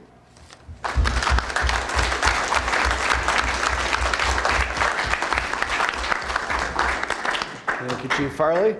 All right, I don't think Chief Lure is here in the room because he apparently has something going on up in his own fire department this evening. He planned on coming tonight, so maybe I'll just quickly cover his slide for him. I can ad-lib here the best I can. But we already mentioned this briefly, but last year, almost a year ago now, the Hamel and Loretto Fire Departments merged together to become one larger department, the West Suburban Fire District. They serve a population of about 12,000 plus residents. That's kind of similar to the Excelsior Fire Department, or Fire District, excuse me, we talked about earlier. I think it's about 11,000 residents. And again, very similar number of cities: Corcoran, Greenfield, Independence, Loretto, and Medina. 5 different cities, again, identical to the Excelsior Fire District as far as the number of cities they cover. And by bringing those 2 smaller departments together, I shouldn't say smaller, but 2 just average size departments in our communities, they each roughly had about 25 or so firefighters. They merged to become one larger department with 48 firefighters. And as you see, I'll just back up to one of Cody's slides here. You see them at the top of that list there with their abilities, with those 48 firefighters. And they also just started running duty crews here just the last few months. They have a minimum of 3 personnel working on duty crews at a time, plus a what's called a duty officer, which is a kind of a leader in the fire department who responds from home in a vehicle to calls. That gives them that ability to have that roughly 16 personnel to respond, which in this case is enough to at least get started on a house fire or a car accident with injuries, that kind of a thing. And the full-time chief, so Chief Lure is a full-time chief, and they responded to 570 calls in 2023. So a little bit. Long Lake, we were I think at 410 calls or so. Quite a few more calls than Long Lake. And real-time discussions going on between between the West Suburban Fire District and the Maple Plain Fire Department about, is there a future for them together to merge? In fact, there's a meeting tomorrow about this, a series of meetings occurring. And, Maple Plain Fire Department has roughly 24 members, and they see benefits in talking to their chief and having a larger partnership and maybe working more closely with West Suburban, or perhaps combining with West Suburban at some point. So it's great to see that going on there as well, just to the west of us. So I probably didn't do it as justice as Chief Lure would have done, but he was here last year as well. Some of you may have met him there. So we presented a lot of information tonight. Long Lake, we've tried to be as transparent as possible with all of this. We've had a website dedicated to fire information for probably the last 4 or 5 years. We have 3 different tabs on that website. If you go to our website and click on Fire Service Updates and Information, you'll see 3 different tabs with series of information, whether it's media articles, news stories, legal documents. letters between the two cities going all the way back to 2018. So we tried to be very factual here tonight. There's some even links, hyperlinks in some of our slides. We're going to post these slides on our website, on this website here in the next day or two, so feel free to go to that if you want to check into the information. If you have questions or maybe doubt some of the information on there, feel free to reach out to us. Our City Administrator, Scott Wesky, is here today. I'll show you his email address shortly. So we want to make sure that we're transparent and forthright with this information. This is a very complex situation. Most of us didn't, on this side of the room or table, didn't know anything about fire service until we became elected officials. I'm retired from policing, from a career in policing, so I know a lot about that aspect of public safety, but not a whole lot about fire. So this has been an eye-opening experience for us, but ultimately what we're trying to do is what's right for our greater community. We're not really, to be honest, we're not really just focused on the citizens of Long Lake. We're really focused more widely on the other residents that we serve and the communities served by the Long Lake Fire Department, because as we've heard from our fire experts over here, we feel there's strength in numbers, and that's what we want to do. We want to have that strength in numbers. This is something that, regardless of what's going on with the Orono situation, that there is some benefits here to whether it's further partnerships with YZ or with other communities around us. There's economies of scale when it comes to personnel, most importantly, and then when it comes to finances and trucks and equipment and things like that. So that's kind of the direction we're heading. Councilmember Divick showed that slide. We want to meet Orono in the middle. We're not sure we're going to get there under the, the current elected officials that represent the city of Orono, but we're hopeful that maybe mediation will bring some resolution to this issue here in a couple of weeks.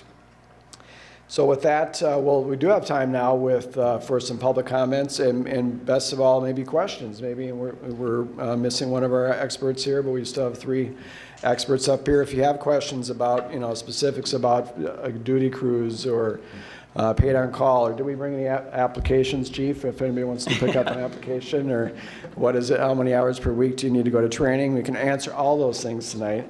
And then if you have any questions before Long Lake City Council, we can certainly address those as well. Or if you just want to get up and say a few words, that's fine too.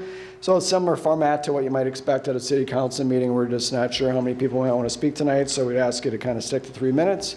And there's a microphone up here, and if you please state your name and address and city you're from. Try to keep it to 3 minutes. Keep respectful as always. Again, we'll be on YouTube here momentarily. We don't want any YouTube sensation things breaking out of here, so let's be courteous to each other. So with that being said, we will kick it over to anybody who wants to step up to the mic and say a few words. Yes, sir. Hi, my name's John Schwingler, 1550 County Road 6 in Orono. Thank you for what you put together here, and thank you for your service for here. And so grateful to see this and explained first time I've seen it explained logically and with the right thing. So thank you for that. I got a question for you as a real life situation that just occurred in the last couple of weeks on that fire at 740 Willow Drive. How would, if we had the 2 different departments, how did we respond on it, and what would it look like? Would it have been any different? You watch that house burn up like that. I know there were other stations called in, but it just, you talk about what you did, but here's a real life situation that just happened recently. So, thank you. Yes, thank you. And Chief, anybody? Sometimes when we roll up to a fire, when the fire's already that far advanced, we're behind the 8 ball right out of the gate, and the fire spread was tremendous. That was one of the hottest fires I've ever seen, so we did as best we could with what we had, and but it was a no-win situation for us at that point. It was completely fully engulfed when we got there. We got there pretty quick as well.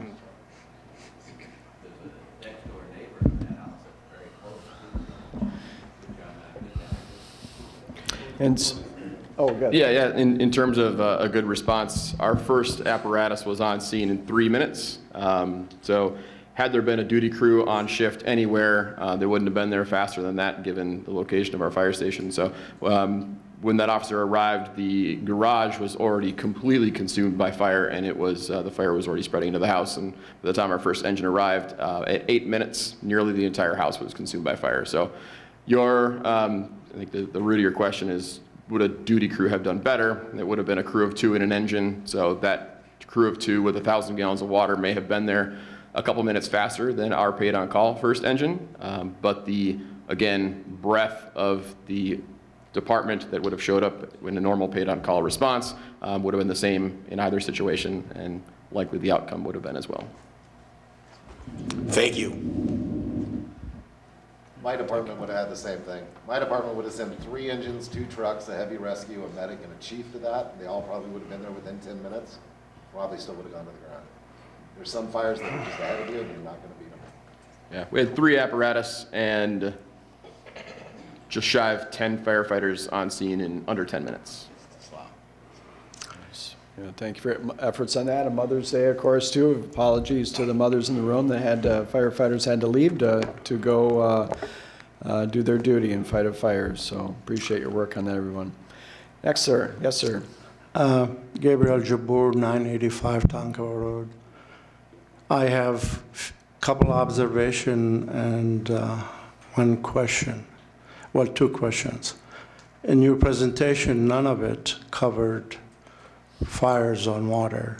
Corey, you recall, I always seeing me showing up, even late at night or what have you. We have Ono represent 40% of Lake Minnetonka. I don't know if you're aware of it. And a lot of accidents do occur on the water. I even helped Excelsior Fire burn a boat with Channel 11 so we could figure out how to get it down. I don't see any consideration by Orno to cover that and to learn the leg and learn how to get it done. It's not a weekend job. The other thing too, with that comes environmental spills that the fire department is in charge of, from simple boats sinking to a truck hitting a post and spilling in a ditch. And I don't know how they're going to get all that expertise in 2.5 days. I mean, we're there. I mean, a month. I'm very concerned. I am in the area that is going to be served by Station 1, Station 2, and so is my daughter, my only child. And to say I'm concerned, it's a mild comment. Equally as I'm concerned about is talking to other departments who are going to do mutual aid, are not too happy by the lack of staff and the necessity of them having to service us in honor. And there's some discussion I'm totally confused about, that if they respond for less than 8 hours, the pay is different, or they're not going to get paid, or so there are a lot of other things that nobody paying attention to. The only thing we're doing a lot of pounding on our chest at the expense of people and life. I mean, I've been here 55 years. I see the fire department go down to my brother, get their old milk tankers, convert them to tanks. When we built this Station 1, I was kind of intimately involved in it. The firefighters wanted to buy the corner lot from Miller. Miller didn't want to sell it. They wanted the owner to condemn it. We bought the adjacent lot, and I was squelched forever that response time have changed 16 seconds. And now we're talking about 20 minutes, 16 seconds, because most of the firefighters lived in Long Lake and they could access it from either way because it was a corner lot.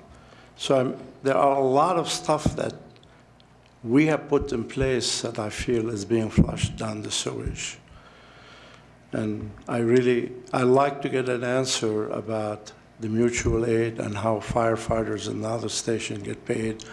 And are they going to be ecstatic to run and save us on a self-imposed misery? Thank you.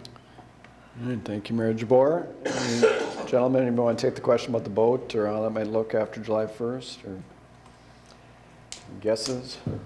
Well, it hasn't changed with us in the boat. We still have our 2 boats, and one is still on the lake, and so we'll still be responding to Big Island and all the area, the lakeshore, Orono's lakeshore. And we're still sharing a dock with the Orono currently, and I don't know how long that'll last, but for now, we're still planning on covering it like we always have. Do you have anything to add, Cody? Yeah, I think it'll be mostly, mutual aid. Look at, refreshing this map that Councilmember Feldman is showing. There are, North Arm is completely self-contained in that area that's going to be taken over by Orono Fire, as well as, it's at Forest Lake, or I forget the name there, and as well as just the shoreline. Like Mound, for example, in Mound, just about a month ago, there's a really large grass fire along the shoreline of kind of behind the back channel brewery there, and they needed some boats to be able to attack that fire. And I can't speak for the Orono representatives, but I don't believe that they're going to have a boat as of July 1st, so I think they'll rely on mutual aid to be able to help out with that. We'll be prepared to do that. There's some concerns, about costs and things like that. Well, that's not really the main issue. It's safety is first, but yeah, that's probably the best answer we can give to that question about the Lakeshore, Orono's the Lakeshore City. We're not exactly sure how they plan on serving that, though. Yes, sir. Yes, I'm Leon Green, 145 Lakeview Avenue. I've been a resident of Long Lake for 45 years. I just would like to know, has anybody asked the citizens of Orono if they want a fire department? I mean, what, if they want, if the mayor wants a fire department, shouldn't the people be able to decide that? Yes.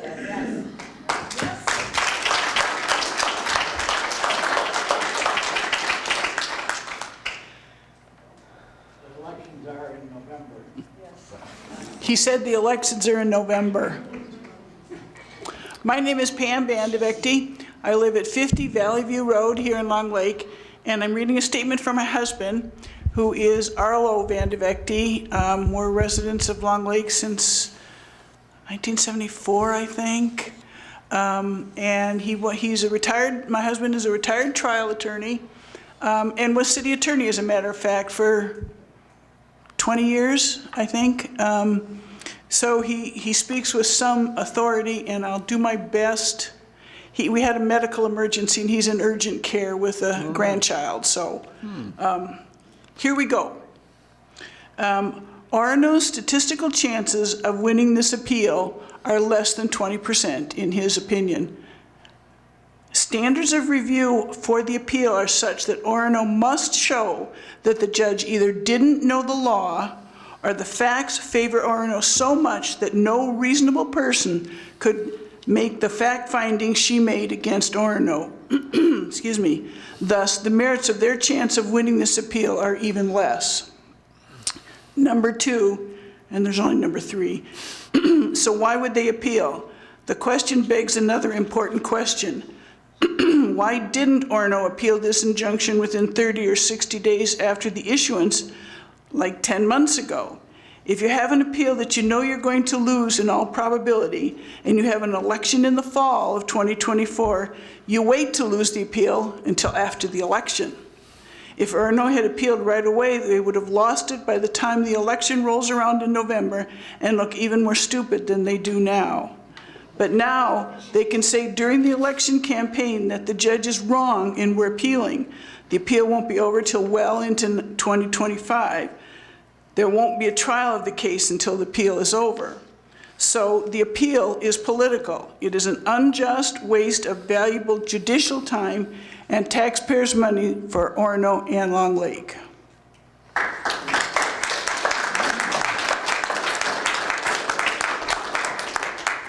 Thank you, Pam. Honorable Mayor, members of the council, fire chiefs, paid consultants, no. I didn't know what to refer to you as. Brian Miller, 295 Lakeview Avenue. I've already said a lot about the fire department topic over the past couple of years, but I just want to commend this mayor, the council, the city staff, the new chief, and Todd Newcomer for moving into Long Lake on their handling of this topic. Throughout the process, you all remained true and factual. You've been very smart about what to do and not allowed yourselves to get bogged down in the weeds along with the current Orono officials. You've looked out for the community the whole time and taken corrective action when necessary to ensure public safety and trust. And all along the way, you've been completely transparent about your actions as well. I think you all deserve a debt of gratitude from the community, and we're very fortunate to have you in Long Lake.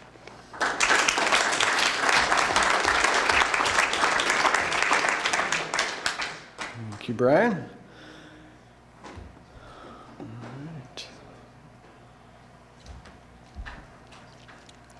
Hi. My name is Kelly Grady. I live in Long Lake. My husband is a Long Lake firefighter and has been for about 8 years, and I've spent the better part of this last year really digging into this issue. And one of the things that I think is probably notable about me is that this is the 3rd fire forum that I've attended that Long Lake has hosted. It's only the 2nd one where I have been in favor of what Long Lake is doing. In November 2022, I came and asked the city of Long Lake to consider allowing Orono to take over fire service. And I don't know what the light switch was for me that made me change my decision. Except for that I really started doing the due diligence and digging into like what this looks like for the citizens of Orono. I am not a citizen of Orono, as Denny Walsh likes to point out relentlessly at every meeting I go to. But it doesn't mean I don't care. My child goes to an Orono school. I reside in Orono businesses. My friends live there. I deeply care about what happens to them. My husband serves the city of Orono as well, and I am very, very concerned about what is going on in the city of Orono and also what's happening within the fire department. I think it's notable that it has been my observation, having attended nearly every city council meeting and public meeting related to this topic for over a year and speaking at most of them, that Denny Walsh has a tendency to point out that he is all for shared services. He's quoted to say at a coffee with the mayor that Orono is all about shared services and that they've always been about the shared services agreement, which I'm trying to find my quote now and I can't find it. I'm sorry about that. But this is just, it's not true. He says, we're all for shared services. We haven't stopped talking about it. If you go back to the conversations that we've had over the years, Long Lake is stuck. That if they don't have some kind of control, that they aren't interested. I can't change that. We are willing to do a shared services agreement, but somebody has to come to the table and say, we are willing to have a conversation. But that is absolutely out of our control. And I think like what we can see here and what I have seen here over the course of all of my time is that Long Lake has always been presenting a shared services agreement. And what I think Denny Walsh is trying to imply is that he wants to have a contract for services agreement. And I think this was brought up in, one of you brought it up, that was brought up in their most recent letter. They are constantly touting operational excellence, that they have the staff and that they have the resources and they have the people. And I think that, one, it's insulting. I've always seen it that way, as a way to sort of tear down this department that has been serving them successfully and reliably for over 20 years with no complaint that I am aware of. But also, two, I continue to get frustrated, especially as I watched the Mound City Council meeting, I believe it was last week, where a few of the council members brought forth frustrations about the Orono Police Department. I know some Orono police, and they're really good people, and they noted that as well, and that they've done a good job, but in certain areas where they haven't, and that they're really frustrated with specific areas of their service. And I think that it's scary to think that one city thinks that they could sort of take over all of the first responder responsibilities, from police to fire and everything else. And I think that one of the things that was my light switch was that I'm weary of a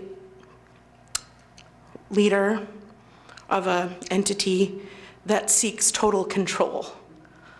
And what Long Lake is proposing and has been proposing has always been to relinquish the majority of your control for the greater good.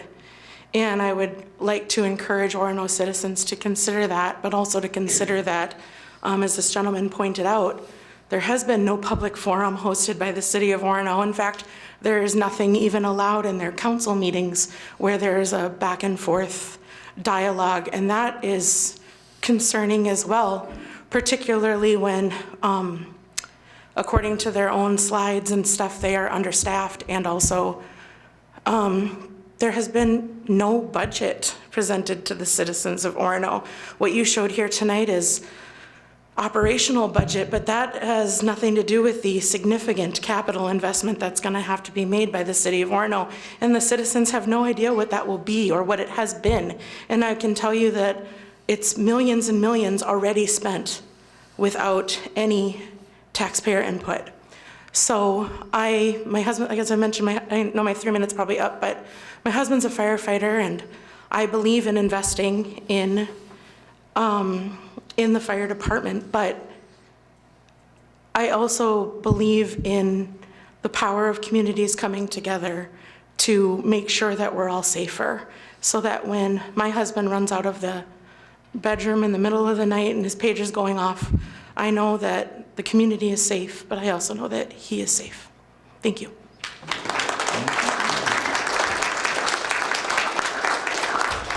Thank you, Kelly. Yes. I'll be brief. Tom Ely, my wife Patty, 105 Glendale, Long Lake. I want to thank the City Council, Fire Department for all your services, and I agree with everybody said here. Information's been fabulous. I'm just curious, given the potential to share services, it seems like there are a lot of options for Long Lake. And I understand the benefits of having Orono services also included, but if that contract is not renewed, what is the downside for Long Lake citizens and for those being serviced by the Long Lake Fire Department? And again, I realize all the benefits of trying to work that partnership, but if the worst thing happens and that partnership is broken, what's the downside for everybody who's getting served or serviced in that area now? Sure. Thanks. I'll touch on it a little bit. I mean, the huge downside is for the firefighters themselves, as far as kind of, a breakup occurring there, so to speak. But as far as citizens go, one thing we maybe didn't touch on is that everybody should be paying more for fire service in this room, in this community, in this state. Todd Newcomer over here would, laughs at how much, or how little, I should say, we spend on fire service in Minnesota. We're last report, we're 45th in the nation for how much we spend on fire service, meaning there's only 5 states that spend less than we do. So that's a huge problem. We're all going to end up paying more in the future. We all would have been paying more because of, again, rising costs of fire trucks and things like that. But what will happen is, we talked about Wayzata. We're looking for a city who actually wants to be a partner. We see that it's unlikely, our council believes it's unlikely that we would have just a small fire department serving only Long Lake. We want to continue to serve our partner cities, whether it's Medina or Minnetonka Beach. And I would expect that there's more of a formal partnership, and not hard to define what that means, with potentially Wayzata. Again, we still love it with Orono. if they're willing to do that, meet us halfway, be an actual partner.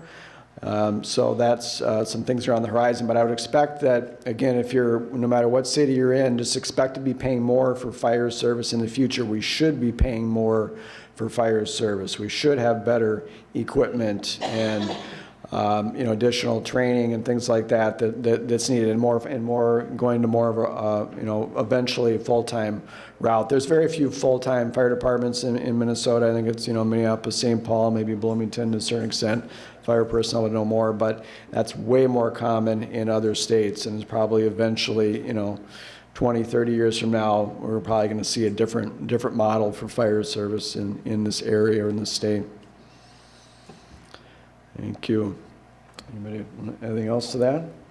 Cody? Yeah, I think there are a couple benefits to a continued partnership between any city, right? So if you have to build a fire department that can support the population and infrastructure of Long Lake, Orono, Minnetonka Beach, part of Medina, the smaller part of that, the city of Long Lake, is to benefit from that larger entity, right? So that includes budget, that includes apparatus, it includes personnel, right? Personnel is the same situation. If you have that entire community to draw from for firefighters, you're gonna have an easier time filling your ranks with firefighters who are gonna serve Long Lake, versus if Long Lake were in partnership with just one other city or on its own, you'd have a much smaller population to draw from in theory, because Orono firefighters would maybe naturally want to serve the Orono Fire Department, and so you're going to have a harder time filling your ranks in that regard too. So both in the breadth of the entity itself, the fire department, and the membership who serves, I think we are better served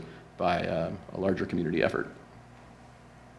Consolidating resources too, another thing a thing that goes unmentioned is that there's 8 fire departments surrounding us right now. All 8 of those train together. They train differently. They have the same tools, the same equipment, but you go at it differently. Just like a teacher would teach history different in one school versus another school. There's different subjects. They all come back to the same thing, but they're different. When you work together and train together and have the same training chief, not 5 training chiefs, you learn to speak the language. If Cody was to teach me how to throw a ladder, I would know how to throw the ladder the way he wants it done. If a different chief teaches me how to throw a ladder, it's going to be completely different. That comes into play when you run mutual aid with other companies, with other departments, other cities. Let's say that Orono goes its way and does its own fire department, and Long Lake does its fire department. It's paramount that they drill together, work together, function together, and speak together, and know the same language. I don't want to have to worry that a fire engine is going to come from wherever, and their crews aren't going to be trained sufficiently to help my crews out. They will be more of a detriment than they will a help.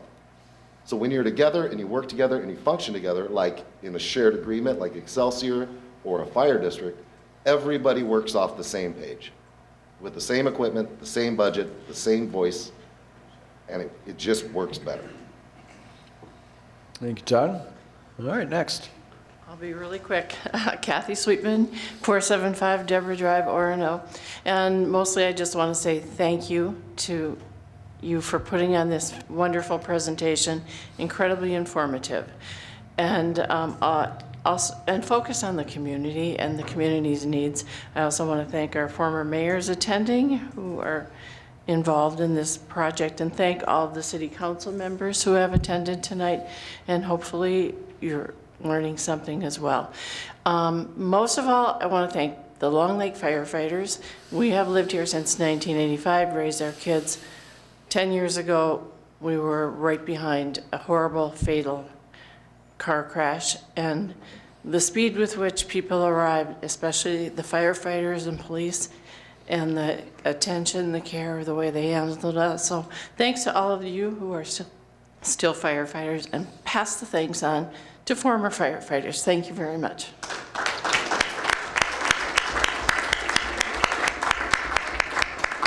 Kathy? All right, we're just kind of winding up. Maybe time for one more if anybody's interested. Otherwise, don't want to force anybody either. All right, I think we got to take her here.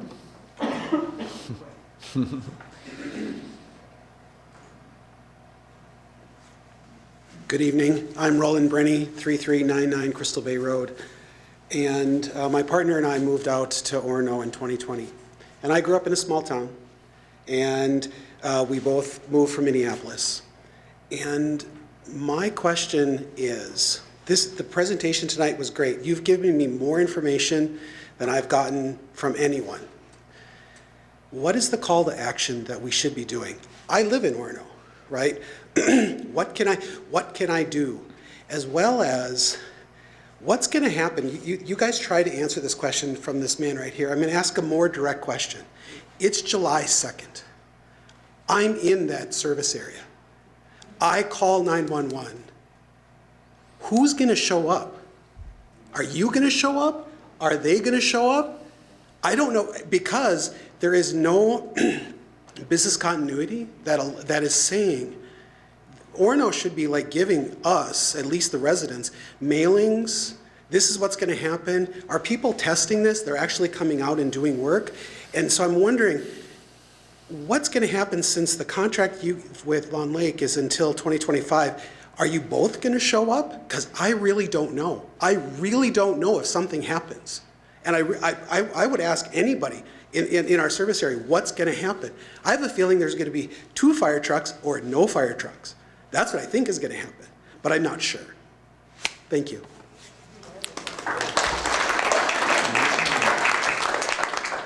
Great questions. Cody's going to take a first crack at it here. I'm just going to position the microphone for Mike. Right now, currently, for those 2 CAD zones that they were talking about earlier, as of July 1st, Long Lake Fire will not get paged to those areas anymore. It'll just be Orono getting paged to those areas as of July 1st of this year. But so if we're called to assist, we talked about mutual aid earlier. Long Lake Fire Department will respond if called, and we can't control if we're called or not. Again, we saw the slides earlier that Cody presented where they're kind of looking at in the neighborhood of about 6 Orono firefighters able to respond. That's that kind of depends on the time of the day and things like that. Cody kind of covered that, but if that's not enough, or if it is an interesting time to start as a holiday weekend, and assuming they're making plans for that with holiday staffing, 4th of July, things like that. It's a busy weekend on the lake. We can't answer all those questions, unfortunately, but we will. Long Lake Fire Department is here to respond. We'll be standing behind them in doing that, and we just we hope for the best when that switchover occurs. As far as a call of action, that's a great question. I can't specifically answer that. I think you got a number of people here in the room who are very engaged in this from Orono, who've been going to Orono Council meetings. They've been speaking up for a couple of years now, and the direction hasn't changed under this current councils. Folks have brought up a lot of concerns, and ultimately it's City of Orono's decision. It's City of the elected representatives' decision, and they're elected by the residents of Orono, so that's where we'll see where that ends up. But in the meantime, we're here to, Long Lake is going to support our fire department and responding and helping out as they are able to when called to assist in this new area of Orono that Orono will be taking over. All right, well, that's probably good timing because I think we plan on ending this at about 8:30. We really appreciate everybody coming out. Remember, on our website, we'll have this slide deck here in a day or two. Please check that out, and please, overall, just stay engaged. Very important topic. Lots going to keep happening. Thank you for coming.